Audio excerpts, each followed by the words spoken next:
Salut à tous, merci de rejoindre ce tout nouveau numéro de l'émission à l'affiche avec au menu notamment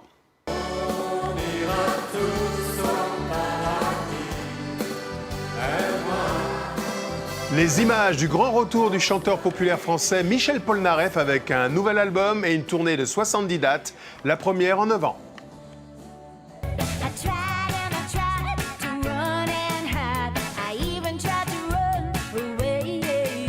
La chanteuse américaine Cyndi Lauper, l'icône pop des années 80, revient à l'affiche avec Détour, un album de reprise 100% country.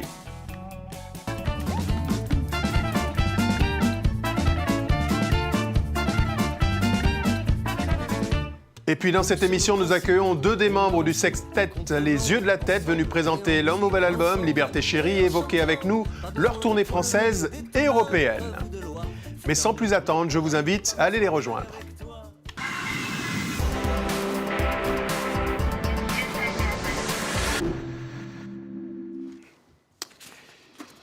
Salut à tous les deux. Salut. Bonjour. Bienvenue. Bonjour à Benoît Savard et Guillaume Jousselin, tous les deux chanteurs, deux des membres donc, de cette formation qui existe depuis, on va dire, 2006. Il y a deux chanteurs, guitaristes, un accordéoniste, un batteur, un saxophoniste, un contrebassiste. Est-ce qu'on peut dire que c'est vraiment dans les bars, dans les rues que vous êtes d'abord fait connaître ? C'est là que nous, on s'est rencontrés déjà et qu'on a fait nos premières armes, effectivement, dans la capitale, sur la butte Montmartre, un petit peu au début pour les touristes, puis après les cafés-concerts, les péniches.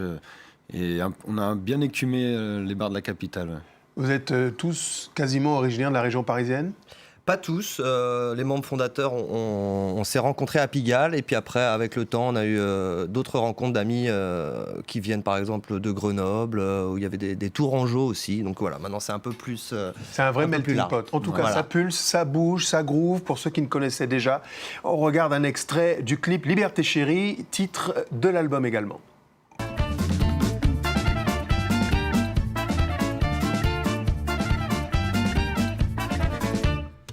Sur nos principes, on avançait à contre-vent, ensemble et en musique, ensemble et en chantant. Pas besoin de points levés, d'étendards, de preuves ou de loi.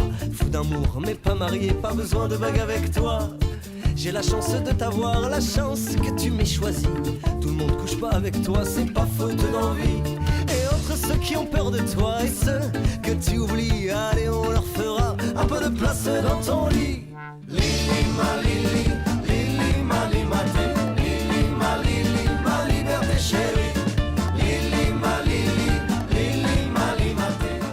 C'est l'un des groupes de la scène alternative française qui montre, retenez bien leur nom, Les Yeux de la Tête. On peut parler du style, vous mêlez allègrement jazz, rock, sonorité des Balkans, et on va même rajouter une pointe de hip-hop parfois ? Ouais, c'est ça, c'est une musique sans frontières, selon un peu toutes nos influences qu'on partage à 6 musiciens, chacun apporte sa petite pierre, et voilà, donc il y a énormément d'influences différentes, européennes et du monde entier. On essaie de s'imprégner, de s'inspirer de beaucoup de cultures qu'on rencontre notamment en tournée, sur la route.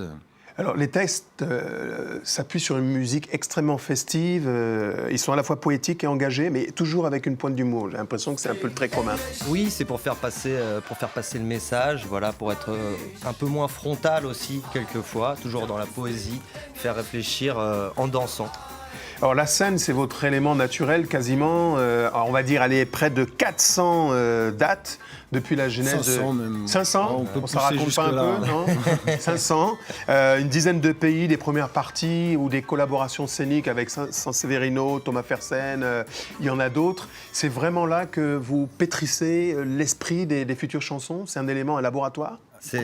C'est vraiment là aussi qu'on est le plus souvent, en fait, qu'on passe le plus de temps sur scène, même si on passe aussi du temps en studio pour enregistrer des albums, et c'est là qu'on se sent bien, c'est là qu'on est chez nous aussi beaucoup. Donc on expérimente. C'est là qu'on peut aussi mettre en avant les valeurs qu'on défend dans notre musique, le partage, la complicité avec le public, la joie, la fête. Voilà, on est dans cet esprit-là sur scène, on le retrouve vraiment, ce côté live et chaleur avec le public. C'est ça. Le lien avec la capillarité avec le public, c'est vraiment un leitmotiv chez vous. Chaque spectacle, vous le confectionnez tel une invitation à la fois à la danse, à la rencontre, mais chaque spectacle est unique. Chaque concert est unique. Complètement. À chaque fois, on travaille beaucoup en amont avant une tournée. Et voilà, c'est comme vous dites, On invite les gens à la danse et on invite les gens aussi à penser. C'est de la musique qui se danse et qui se pense. Et toujours dans un échange solidaire. Les places sont pas très chères, ça coûte pas les yeux de la tête. On essaye. Voilà.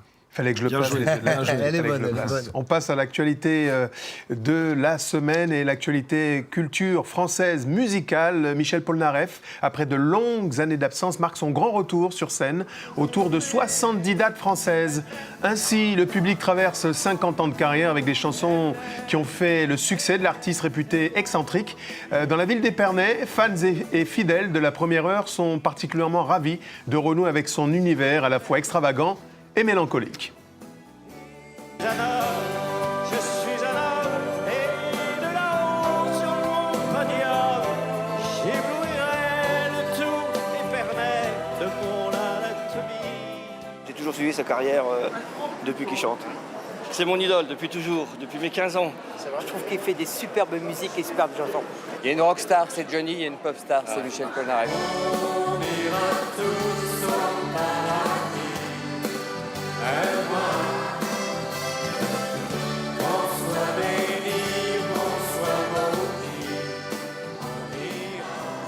Michel Polnareff, le grand retour. Alors vous, du hip-hop aux musiques tziganes, en passant par le rock, l'électro, les musiques de fusion, la chanson française que j'ai évacuée tout à l'heure, ça Évidemment, vous parle également? C'est la base. C'est un peu notre cœur de métier, évidemment. On écrit les textes en français, on aime cette langue, on essaie de la défendre et voilà, on la met en musique avec tous les esprits qu'on imagine. Mais la culture francophone de chansons, c'est évidemment notre cœur, quoi. Tout est basé sur les textes. Alors. Tout est basé sur les textes. Alors c'est dans un tout autre registre, un tout autre répertoire. Elle a de quoi surprendre ses fans. Elle s'appelle Cyndi Lauper. Je suis sûr que ça vous parle quand même. Elle signe un nouvel album totalement country. L'artiste clame qu'il s'agit tout simplement d'un retour aux sources de ses premières amours. Après la reprise de standards de jazz et de blues précédemment, la pop star des années 80 s'attaque cette fois-ci au répertoire de la country en reprenant des hits des légendes telles que Wanda Jackson ou Patsy Cline ou encore Dolly Parton à qui l'on doit I Will Always Love You. It's such a crazy, crazy feeling. I'm weak in the knees. My poor old head is reeling around. I go deep into the funnel of love.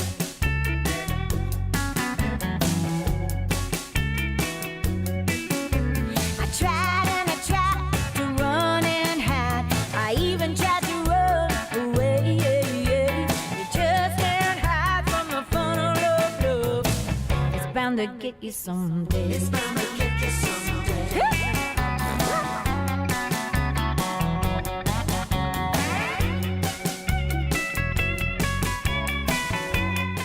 Tonic, le grand retour de Cyndi Lauper. Je voulais vous parler un peu à présent de votre rapport avec l'industrie musicale. Vous avez créé votre propre label qui s'appelle Féerie. Oui. Féerie, c'est un jeu de mots du verbe faire et du verbe rire. C'est un peu votre état d'esprit, l'action dans la joie, la bonne humeur. Être indépendant, je pense que c'est un peu aussi notre état d'esprit aujourd'hui parce qu'on a connu un peu plein de fonctionnements avec des labels, etc. Et on a eu envie sur ce disque aussi de retourner un peu aux sources, c'est-à-dire de reprendre les commandes. Donc on a fait notre disque avec Féerie, notre label qu'on a créé. On est en indépendant. C'est un gage d'indépendance artistique pour vous? Ouais, complètement. Ouais, c'est un gage de liberté. C'est ce qu'on défend absolument. L'album, c'est un hymne à la liberté. On a voulu le faire comme on l'entendait complètement. Et du coup, on s'est permis, parce qu'en économisant au fil des tournées, au fil des concerts, d'enregistrer par nous-mêmes selon notre direction artistique, et on a pu faire cet album en live à Paris pour défendre cette notion de liberté, de partage. Et la contre-culture, un petit brin de frénésie dans un monde qui vous paraît un peu engoncé dans des formats. En ce moment, l'industrie du disque se remet beaucoup en question. Et voilà, nous on n'est peut-être pas spécialement dans une musique très très très à la mode, mais on veut défendre quand même cette idée de de fête et de résistance festive. Donc c'était notre idée d'enregistrer par Eh bien, nous-mêmes comme on voulait. Rendez-vous sur scène, sur les scènes de France, de Belgique, d'Allemagne, une vaste tournée. Allez sur Internet, prochaine date notamment du côté de la Luciole, c'est à Herblay. Un grand merci à vous, rendez-vous ici ou ailleurs, ou sur les scènes du monde, car c'est déjà, hélas, la fin de cette émission. Merci à tous de l'avoir suivi. N'oubliez pas de la retrouver sur france24.com, ainsi que sur tous les réseaux sociaux. On se quitte avec l'artiste Calogero, qui nous propose un clip d'animation autour de son nouveau single, Le Monde Moderne, en hommage à Jules Verne. Sur les plages bondées en été, les familles sont recomposées. Il y a la femme qu'on a aimée et celui qui nous l'a volée. On n'aurait pas imaginé pouvoir un jour lui pardonner, mais on compose avec son temps quand on voit la joie des enfants. C'est le monde moderne, mais les gens sont les mêmes. Il y a des joies, des peines, il y a des gueules qui saignent. La chanson c'est la même, il y a des gens qui s'aiment.